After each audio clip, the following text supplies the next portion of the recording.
अगर छेड़ोगे हिंदुस्तान को तो कबर में मिला देंगे पाकिस्तान को। नमस्ते भारत।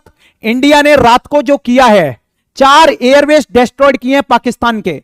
कुछ इस तरीके की हालत हो गई है पाकिस्तान की। बिल्कुल प्रूफ के साथ हम इन चीजों को समझेंगे कि कैसे कैसे ये सब हुआ, और डिटेल में मैं आपको समझाने वाला हूं। तो पहले आप ये वीडियो देखिए, दशकों तक याद रखी जाएगी। भाईजान नूर खान बेस में आके गिरा है। ये देखो कैसे अटैक हुआ है। अटैक हुआ है नूर खान बेस पे, बिल्कुल घर के सामने। अभी ये जहाज गुजर, तो अब आपने जैसे यहाँ पर पाकिस्तान का ये लड़का कह रहा था, तो आपने सुन लिया, ये एक वीडियो पाकिस्तान की तरफ से रिलीज हुआ है, नूर खान बेस पे अटैक हुआ। इसकी जब पुष्टि की गई तो पता चला कि खुद पाकिस्तान का जो ISPR ऑफिसर है वो इस बयान को साझा कर रहा है। अपनी नंगी जारियत को जारी रखते हुए सुनो। कुछ देर कबल उसने अपने त्यारों से फजा से जमीन पर उर्दू में बोल रहा है, दागे हैं। हिंदी में